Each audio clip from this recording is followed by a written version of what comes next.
Hi friends, election കത്തിക്കയറുമ്പോൾ മധ്യ തിരുവിതാംകൂറിൻ്റെ സ്ഥിരാകേന്ദ്രമായ കോട്ടയം പ്രവചനങ്ങൾക്ക് അതീതമായിക്കൊണ്ടിരിക്കുകയാണ്. ആദ്യകാല സർവേകളിൽ, വിലയിരുത്തലുകളിൽ കോട്ടയം UDF-നെ എന്ന് വിലമതിച്ചവരൊക്കെ ഇപ്പോൾ മാറ്റി പറയുകയാണ് കോട്ടയത്ത് എന്തും സംഭവിക്കാം. കോട്ടയം UDF-നെ എന്ന് ആദ്യം പറഞ്ഞ അഡ്വക്കേറ്റ് ജയശങ്കർ പോലും ഇപ്പോൾ മാറ്റി പറയുന്നു കോട്ടയത്ത് എന്തും സംഭവിക്കാം.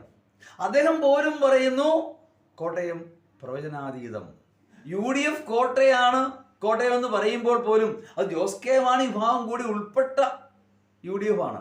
ജോസ് കെ മാണി പുറത്തു പോയതോടുകൂടി കോട്ടയത്തെ UDF ഇപ്പോൾ ദുർബലമാണ് എന്ന് പറയേണ്ടി വരും.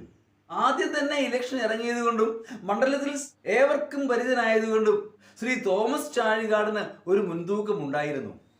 പക്ഷേ ശക്തനായ സ്ഥാനാർത്ഥി ഫ്രാൻസിസ് ജോർജ് വന്നതോടുകൂടി അദ്ദേഹം അത് മറികടക്കാൻ ശ്രമിച്ചുകൊണ്ടിരിക്കുകയാണ്. മറികടന്നുകൊണ്ടിരിക്കുന്നു എന്ന് വേണമെങ്കിൽ പറയാം. എന്തൊക്കെയായിരിക്കാം ഈ ഇലക്ഷനിൽ കോട്ടയത്തെ സ്വാധീനിക്കുന്ന പ്രധാന ഘടകങ്ങൾ? ഒന്നാമത് തന്നെ NDA സ്ഥാനാർത്ഥി തുഷാർ വെള്ളാപ്പള്ളിയുടെ സ്വാധീനം. അത് ഒരു പരിധിവരെ ചാഴികാടന് അനുകൂലമായി വരും. കാരണം UDF-ഉം BJP-യും തമ്മിൽ അന്തർധാര വളരെ ശക്തമാണ്. മുൻ ഇലക്ഷനുകളിൽ പഞ്ചായത്താണെങ്കിലും നിയമസഭാ ഇലക്ഷനിൽ പോലും BJP UDF-നെ കാര്യമായി സഹായിക്കുന്നുണ്ട്. പ്രത്യേകിച്ചും ഏറ്റുമാനൂര്, കിടങ്ങൂര്, മുത്തോലി, മറകാട് തുടങ്ങിയ സ്ഥലങ്ങളിൽ BJPക്ക് ശക്തമായ സ്വാധീനമുണ്ട്. അതൊക്കെ UDF-ന് കിട്ടിക്കൊണ്ടിരുന്നതാണ്. കിടങ്ങൂര് പഞ്ചായത്ത് ഭരിക്കുന്നതാരാ? UDF-ഉം BJP-യും സംയുക്തമായിട്ടാണ്.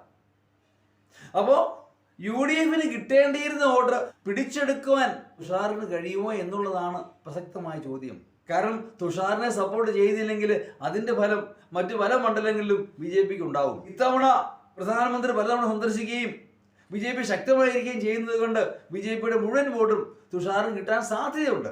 അങ്ങനെ കിട്ടുകയാണെങ്കിൽ UDF-ന് കിട്ടിക്കൊണ്ടിരുന്ന പല മേഖലകളിലെയും നിർണായക പല വോട്ടുകളും ഇത്തവണ തുഷാറിന് പോകും. അത് UDF-നെ പ്രതികൂലമായി ബാധിക്കുക തന്നെ ചെയ്യും. അതേസമയം BJP വോട്ട് UDF-ന് കിട്ടുകയും SNDP വോട്ട് തുഷാറിന് കിട്ടുകയും ചെയ്താൽ അത് ചാഴികാടനെ തീർച്ചയായും പ്രതികൂലമായി തന്നെ ബാധിക്കും. രണ്ടാമത്തെ സ്വാധീനം കത്തോലിക്ക സഭയാണ്.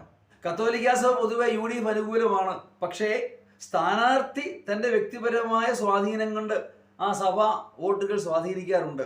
അത് ചാഴികാടനും സ്വാധീനിക്കാം, ഫ്രാൻസിസ് ജോർജിനും സ്വാധീനിക്കാം. പക്ഷേ ഫ്രാൻസിസ് ജോർജ് കറുതീർന്ന കത്തോലിക്കനാണ്, ചാഴികാടൻ ക്നാനായ കത്തോലിക്കാണ്. അതിലൊരു വ്യത്യാസമുണ്ടാവും. പുറമേ സമദൂരം എന്ന് പറയുമ്പോൾ പോലും ഈ പള്ളികളും അമ്പലങ്ങളും ഒക്കെ ഇലക്ഷനെ കാര്യമായി സ്വാധീനിക്കും. അവരുടെ വോട്ട് എത്രമാത്രം സ്വായത്തമാക്കാൻ കഴിയുമെന്നുള്ളത് ഇലക്ഷനെ നിർണായകമായി തന്നെ സ്വാധീനിക്കുന്ന ഘടകമാണ്. അതുപോലെ തന്നെ NSSൻ്റെ വോട്ട്. ഇങ്ങനെ സാമുദായിക സമവാക്യങ്ങൾ എപ്പോൾ വേണമെങ്കിലും എങ്ങോട്ട് വേണമെങ്കിലും മാറി മറിയാവുന്ന അവസ്ഥയാണ് കോട്ടയത്തിനുള്ളത്.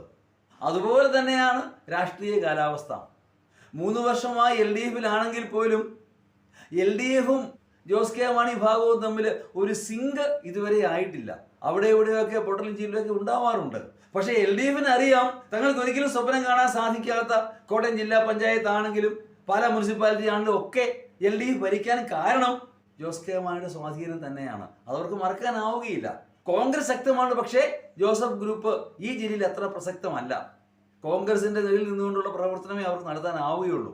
ഇങ്ങനെയൊക്കെ ആണെങ്കിൽ പോലും ഫ്രാൻസിസ് ജോർജിന് വേണ്ടി കോൺഗ്രസ് കയ്യും മെയ്യും മറന്ന് രംഗത്തിറങ്ങിയിട്ടുണ്ട്.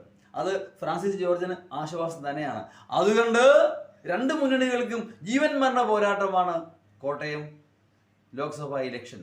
കാരണം ജോസ് കെ മാണിക്ക് എന്ത് വില കൊടുത്തും ഈ സീറ്റ് ജയിച്ചേ വെക്കൂ. ഇടതുമുന്നണിയിലെ തങ്ങളുടെ ആ സാന്നിധ്യം ശക്തമായി ഊട്ടി ഉറപ്പിക്കണമെങ്കിൽ ഈ വിജയം അനിവാര്യം തന്നെയാണ്. അതുപോലെ തന്നെയാണ് കോൺഗ്രസിനും.